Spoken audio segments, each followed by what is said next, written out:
O Senhor esteja convosco. Ele está no meio de nós. Proclamação do Evangelho de Jesus Cristo, segundo Lucas. Glória a vós, Senhor. Aconteceu que, caminhando para Jerusalém, Jesus passava entre a Samaria e a Galileia. Quando estava para entrar num povoado, 10 leprosos vieram ao seu encontro. Pararam à distância e gritaram: Jesus, mestre, tem compaixão de nós. Ao vê-los, Jesus disse: Ide apresentar-vos aos sacerdotes. Enquanto caminhavam, aconteceu que ficaram curados. Um deles, ao perceber que estava curado, voltou glorificando a Deus em alta voz. Atirou-se aos pés de Jesus com o rosto por terra e lhe agradeceu. E este era um samaritano. Então Jesus lhe perguntou: Não foram 10 os curados? E os outros 9, onde estão? Não houve quem voltasse para dar glória a Deus, a não ser este estrangeiro? E disse-lhe: Levanta-te e vai. Tua fé te salvou. Palavra da salvação. Senhor. Levantai-vos, ó Senhor, julgai a terra. Levantai-vos, ó Senhor, julgai a terra. Louvado seja nosso Senhor Jesus Cristo. Seja louvado e amado. Meus irmãos, eu queria começar hoje trazendo para vocês uma história que eu ouvi nesses dias, verídica, e que eu acho que pode nos ajudar a adentrar na vontade de Deus para nós nessa noite, expressa através desse evangelho. É a história que aconteceu em agosto do ano de 2001, cujo protagonista é um homem, um empresário bem-sucedido, judeu, americano, que colocaram ali na história, né, no seu testemunho, o nome fictício de Moshe. E esse homem, na quinta-feira, dia 9 de agosto de 2001, estava justamente em Israel para fazer uma reunião da sua empresa. E entre tantos compromissos, ele sentiu fome e quis fazer um lanche rápido em uma pizzaria no centro de Jerusalém. Quando ele chega ali, o estabelecimento se encontrava superlotado. Ele senta e ele começa a perceber que até ele conseguir comprar alguma coisa vai demorar muito. E o seu tempo era muito curto, era muito reduzido. Ele se levanta e começa a ir de um lado para o outro, pedindo que de repente uma porta se abrisse, sem saber se ele ia ficar, se ele ia procurar um outro lugar para poder comer com mais rapidez. Até que um senhor de idade olhou para ele, viu a sua inquietação e deu o seu lugar na fila, para que o Moshe pudesse fazer finalmente o seu lanche, sem esperar tanto tempo. E assim foi, as coisas se agilizaram.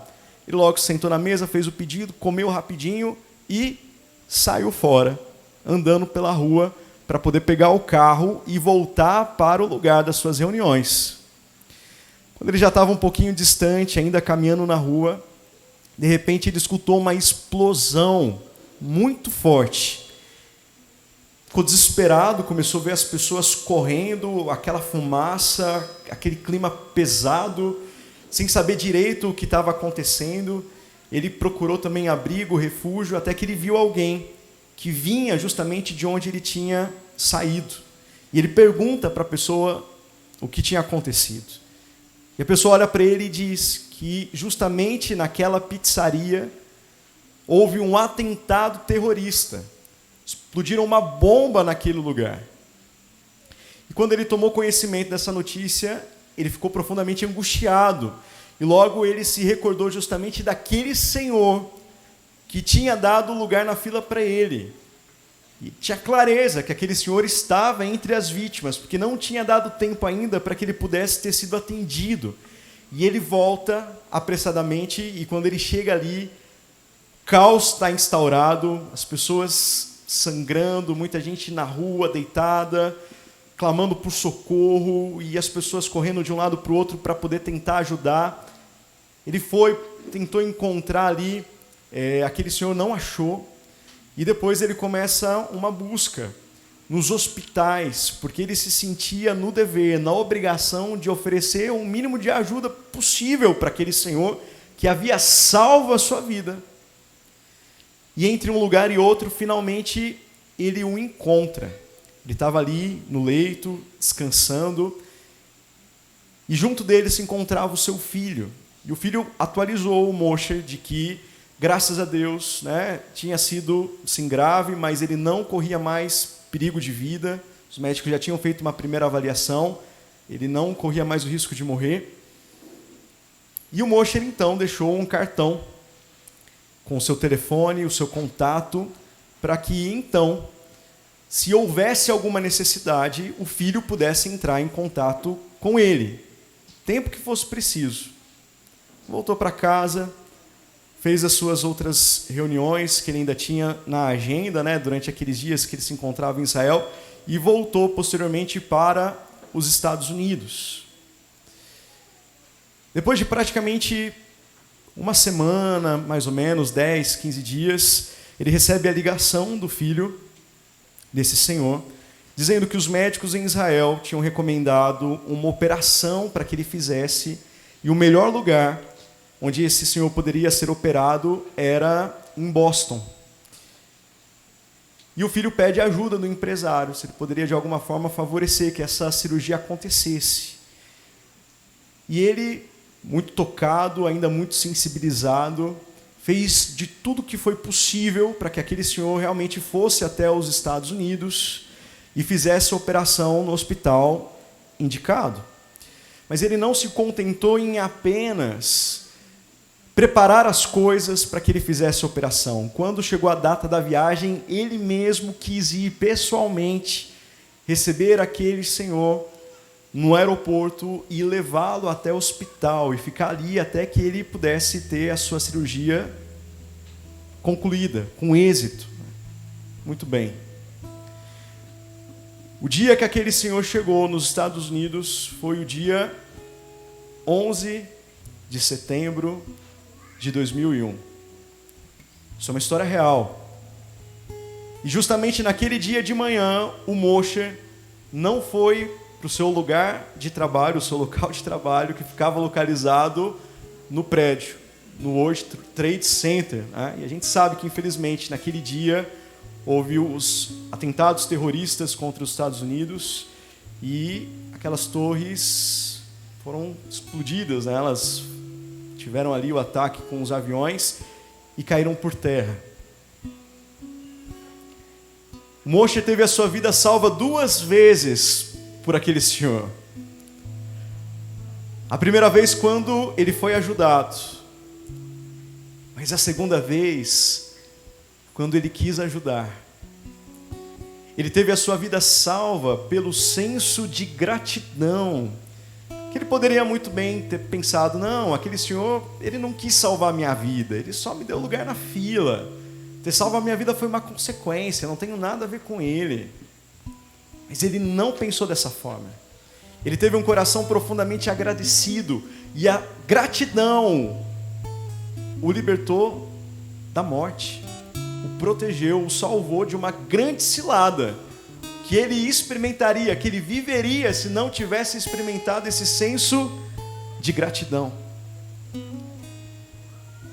Hoje no Evangelho, a história é mais ou menos parecida, porque a palavra nos fala justamente de um samaritano, um estrangeiro, que não foi apenas ajudado por Jesus, mas porque ele, diferente dos outros 9, teve no coração um senso de gratidão. Ele não experimentou apenas uma cura física, mas também a salvação. Ele foi salvo, não de um atentado terrorista, mas da perdição eterna, para a vida eterna. Você já parou para pensar que a gratidão pode melhorar a sua vida neste mundo e pode ser também um caminho para que você possa alcançar o reino dos céus? É por isso que no Evangelho Jesus está à procura de verdadeiros adoradores. Ele está à procura de corações que sejam verdadeiramente gratos. São esses os adoradores, são esses os corações que o Pai procura. Jesus questiona aquele samaritano e pergunta para ele: não foram 10 os curados? E os outros 9, onde estão? Não houve quem voltasse para dar glória a Deus, a não ser esse estrangeiro. Jesus alcançou 10 leprosos naquele dia, mas apenas um voltou para agradecer. Qual foi a porcentagem? 10%.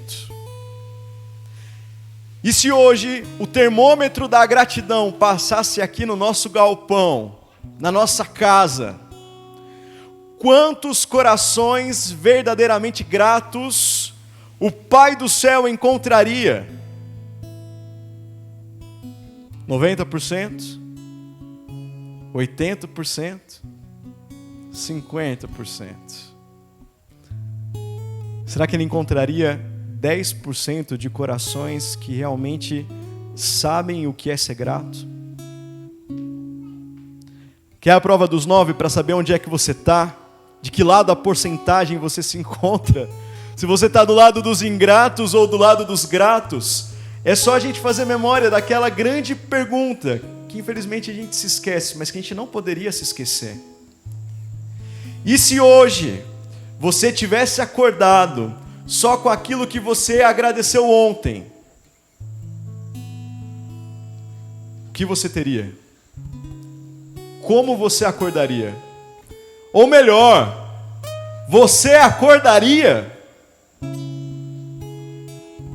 Porque se você fosse hoje acordar só com o que você agradeceu ontem, se você não agradeceu pelo dom da sua vida, já era.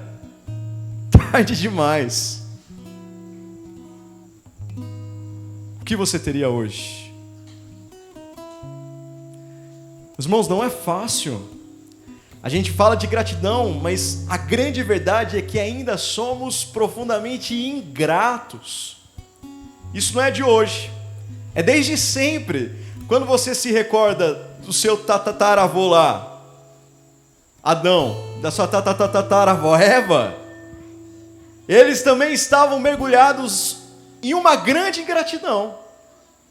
Porque os dois abençoados, ao invés de agradecerem a Deus por todas as árvores do jardim, que eram inúmeras, tinha de tudo lá.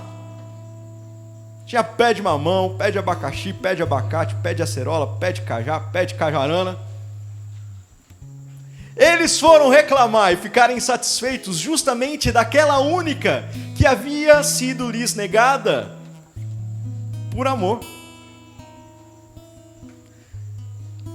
O pecado original é uma mistura de desconfiança, falta de fé, com desobediência e grandes pitadas de ingratidão. E infelizmente a gente recebeu essa herança e a gente começa a demonstrá-la desde a hora que a gente está nascendo.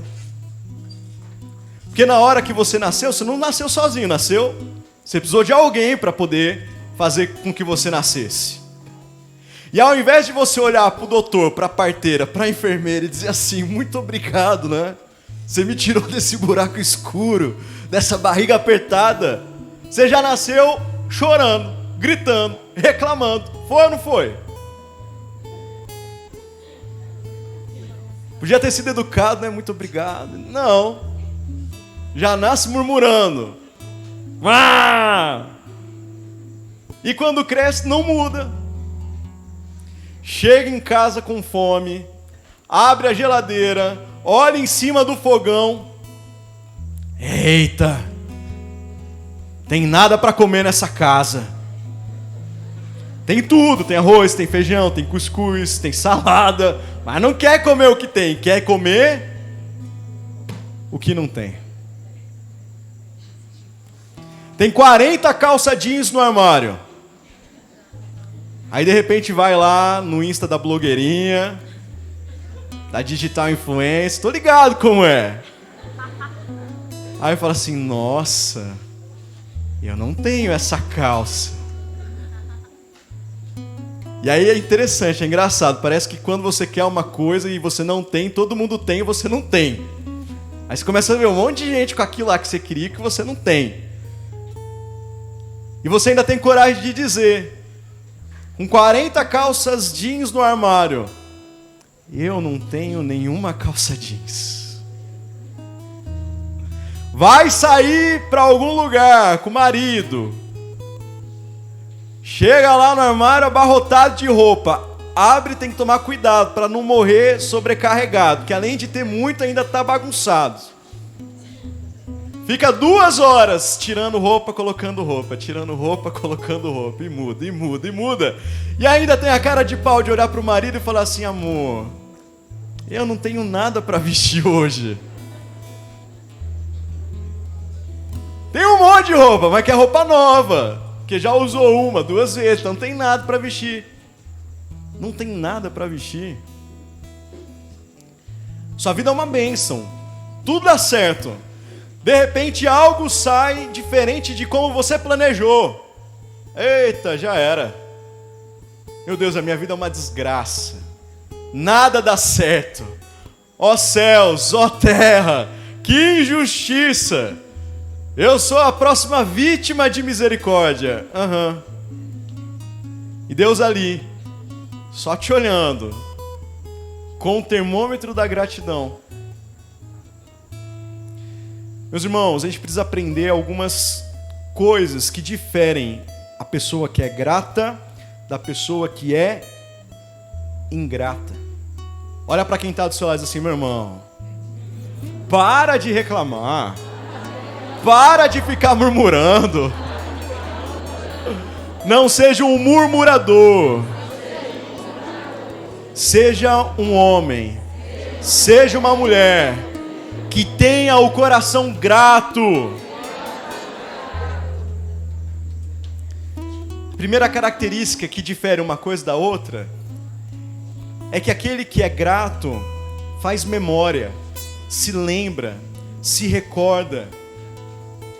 E o murmurador é aquele que facilmente se esquece, mas que se esquece das coisas boas, porque as ruins ele lembra. Você está aqui se matando para fazer tudo para a pessoa. Ela não se lembra disso. Mas daquela mancada que você deu 10 anos atrás, ela não se esquece. É assim ou não é? E que tristeza, meus irmãos. Nós precisamos começar a fazer memória daquilo que Deus fez para nós, daquilo que os outros fizeram para nós. Isso nos edifica e vai aumentando nos nossos corações cada vez mais o senso de gratidão. Talvez aqueles 9 ingratos se esqueceram de onde eles tinham sido tirados, que talvez eles até tenham sido leprosos um dia, e por isso também se esqueceram de Jesus. Mas aquele que voltou, ele se lembrava do buraco de onde ele tinha saído, e mais, ele se lembrava de quem tinha o libertado daquela escuridão. Por isso ele agradeceu. É preciso fazer memória das coisas boas e esquecer as coisas ruins. Mas a gente não faz isso, porque infelizmente estamos profundamente mergulhados em nós mesmos. Nós estamos enraizados no egoísmo, e o egoísta só tem olhar para ele mesmo. Ele não consegue olhar para o outro. Nós somos uma sociedade hedonista, egoísta. E a prova disso é que uma das hashtags mais populares é selfie. Hashtag selfie. Porque nós somos apaixonados por nós mesmos. Por dia, são mais de 250 milhões de fotos postadas no Instagram. Mais de 400 milhões no Facebook. Não tem problema. Mas será que isso não é sinal de que alguma coisa está acontecendo? que a gente está muito centrado em nós mesmos, e assim a gente não consegue lançar o olhar para o outro, a gente não consegue fazer memória das coisas boas que o outro nos fez e daquilo que Deus nos fez. Deus Pai, no livro O Diálogo, ele diz a Santa Catarina de Sena que ele deu para as nossas almas 3 faculdades, 3 capacidades, 3 virtudes. Que virtudes são essas? A memória, a inteligência e a vontade. A memória é para quê? Para você fazer lembrança, para você poder lembrar dos benefícios de Deus, de tudo aquilo que Ele já fez na sua história. A inteligência para quê? Para reconhecer em tudo aquilo que Deus fez, o caráter de Deus, a bondade de Deus, quem Ele é, que realmente não existe outro além dEle.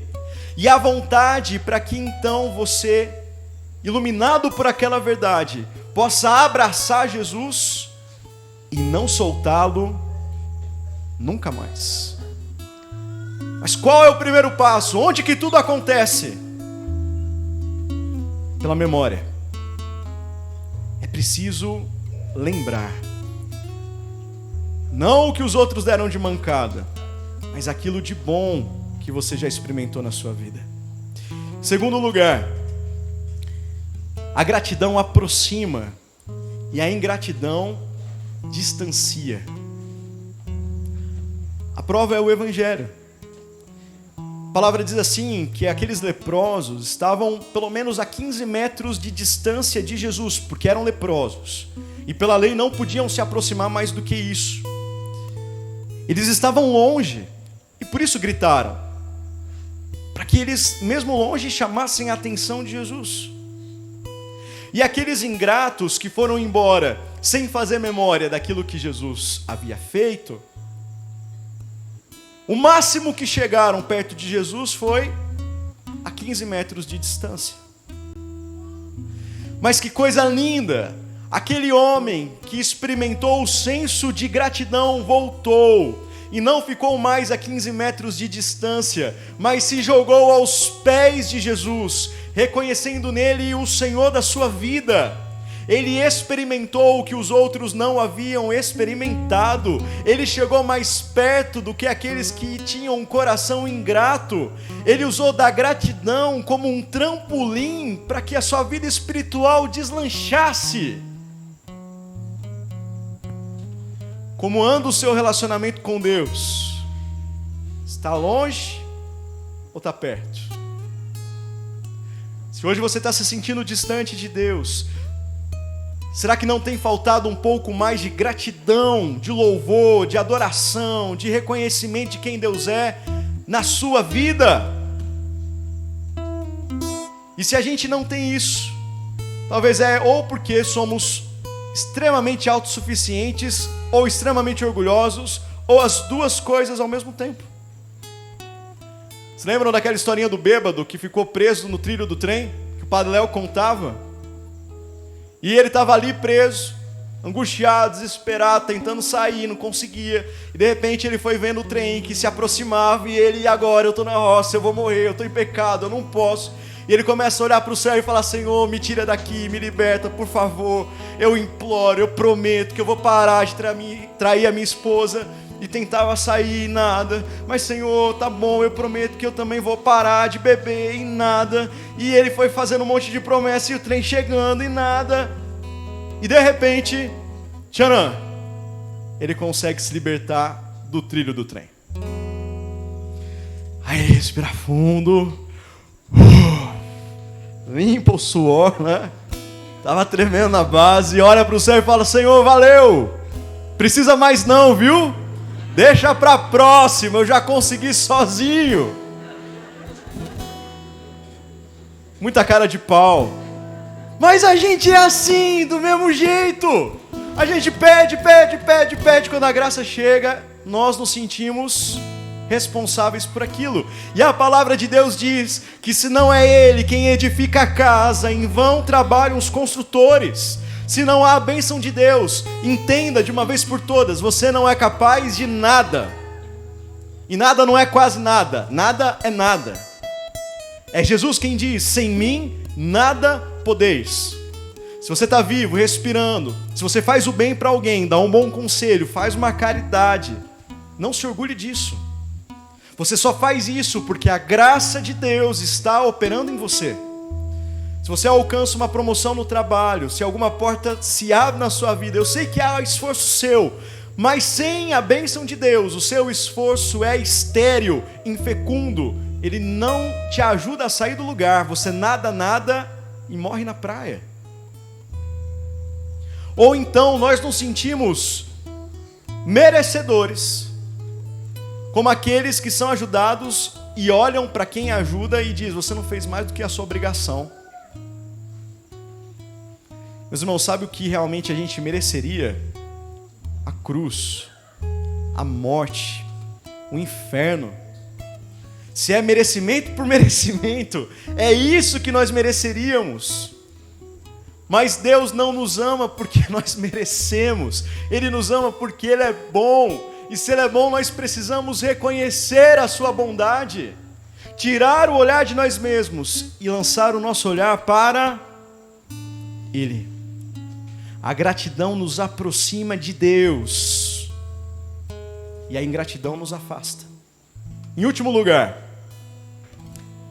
a gratidão se expressa enquanto a ingratidão se cala.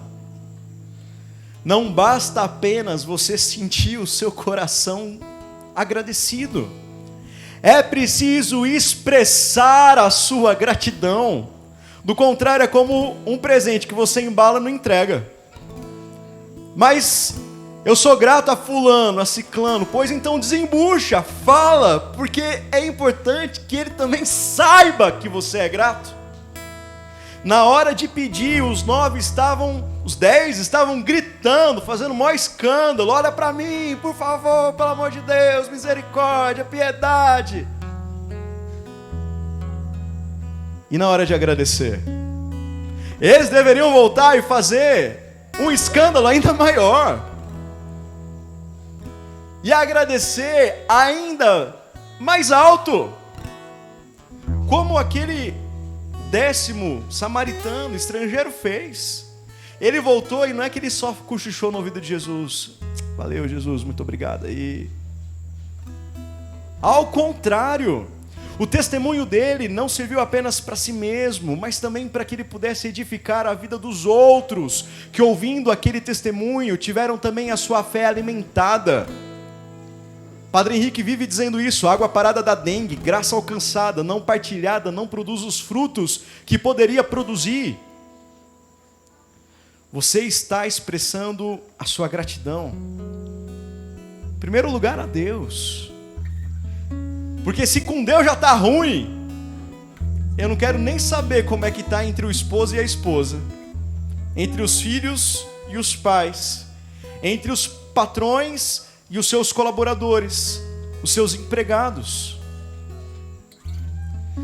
Meus irmãos, o que custa a gente chegar em casa, encontrar comida em cima da mesa e chegar para nossa esposa, para nossa mãe, dar um cheiro e falar assim: muito obrigado.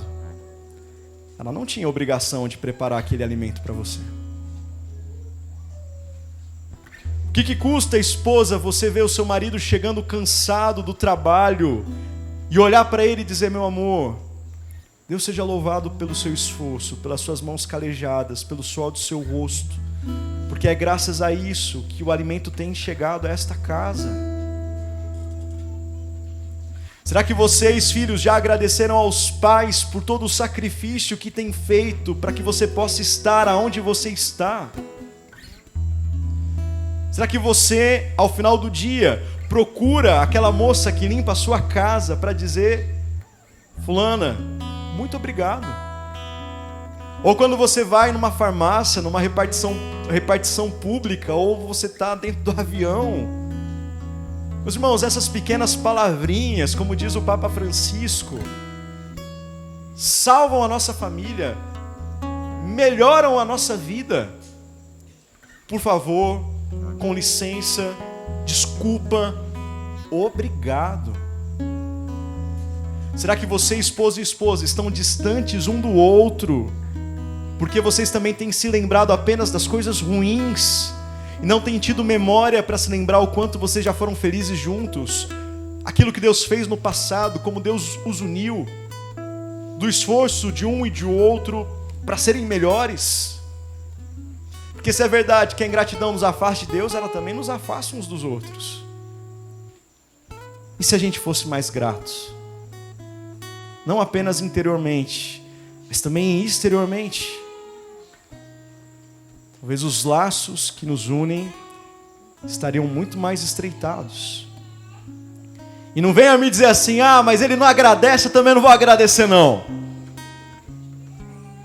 O que a gente aprende com Jesus? Faz, dá o passo, ama por primeiro. É lindíssimo aquilo que Jesus nos ensina. Para aquele que faz, faça sem esperar receber nada em troca. Faça para que você receba a sua recompensa no reino dos céus. E se os outros não te agradecerem, não se entristeça, porque se os outros não estão vendo, Deus está vendo. Não deixe de fazer porque o outro não faz. Mas para você que recebe, a ordem é diferente. Não é que você tem que ajudar o outro na obra do escondimento, né? Não vou agradecer para ele não se orgulhar. Não. Jesus está dizendo, agradeça. Tenha palavras de louvor, palavras de gratidão nos seus lábios. E assim, meus irmãos, nós experimentaremos a nossa vida sendo melhorada já nessa terra. Nós temos fé que essa gratidão nos conduzirá à vida eterna. Louvado seja nosso Senhor Jesus Cristo.